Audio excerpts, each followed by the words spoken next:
નમસ્કાર બાળ મિત્રો, કેમ છો તમે? મજામાં છો ને? આજની મારી વાર્તાનું નામ છે નાવડી શાલી. એક સરસ અને મોટું જંગલ હતું. તે જંગલમાં ઘણા બધા પશુ, પક્ષીઓ, જીવજંતુ રહેતા હતા.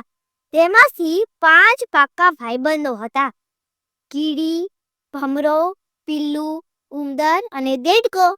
તે એક દિવસ વિચારે છે, કેમ ના આપણે બહાર ફરવા જઈએ? આપણે કદી તો ગયા નથી. એટલે તે બધા નીકળી પડે છે ફરવા.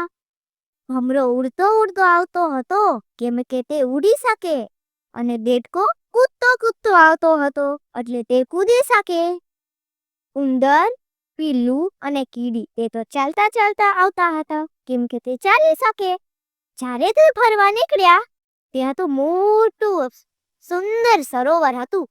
દેડકો તો એ જોઈને ખુશ થાય છે, અને પછી સરોવરમાં પડે છે અને તરવા લાગે છે. દેડકો કહે છે, હે બાળ મિત્રો, તમે કેમ નથી તરી ગયા? તમે પણ આવતા રહો. તે કહે, અરે દેડકા ભાઈ, અમને તો તરતા જ નથી આવડતું. એટલે તેની ઉપર દેડકો હસવા લાગે છે. હા હા હા હા, તમને તરતા નથી આવડતું? હા, હું તો મોટે જઈને તરીશ.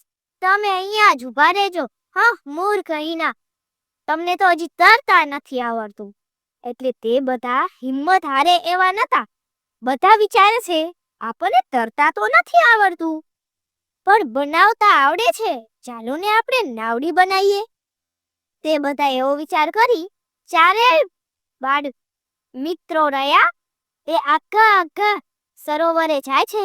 ઉંદર જાય છે, નારિયેળની કાચલી લઈ આવે છે.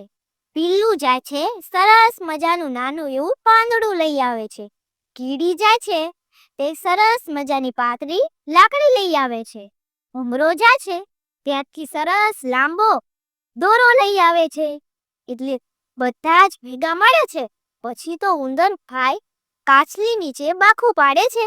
બાખું પડી જાય એટલે કીડી બેન તો તે બાખામાં લાકડી હતી તેને સરખી રીતે ગોઠવી નાખે છે.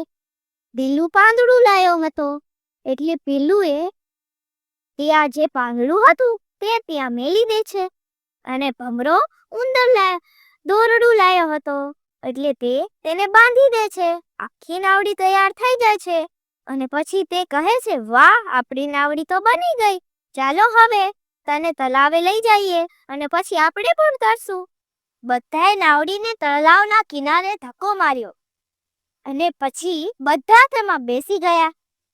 અને જ્યારે પવનની લહેરો ધીમે ધીમે આવે છે, નાવડી તો ચાલવા લાગે છે.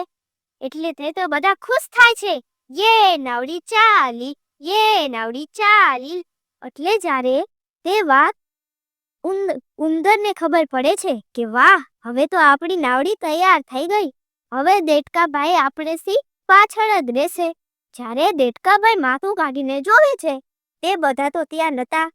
એટલે પાછળથી તેમને અવાજ આવે છે, હે દેડકાભાઈ, પાછળ જુઓ. એટલે જ્યારે તે પાછળ જુએ છે, તે બધા તો એક નાવડીમાં પસાર થઈને તેમથી પણ આગળ હતા. એટલે તે જોઈને દેડકો કહે છે, ઊભા રહો, મારી માટે ઊભા રહો, મારે બસ તમારી નાવડીમાં બેસવું છે. નાવડી શેની ઊભી રહે? તે તો પવનની લહેરોથી આગળ જતી હતી. દેડકાભાઈ તો ઘણા લાંબા જલ્દીથી કૂદકા ભરે છે, પણ તે ત્યાં નાવડી સુધી નથી પહોંચી શકતા. જોયું બાળ મિત્રો? ભેગા મળીને કામ કરીએ તો તે કદી અસત્ય નથી થતું, તે સત્ય જ હોય છે. એટલે જ કહેવાય છે, ભેગા મળીને કામ કરે. અસ્તુ.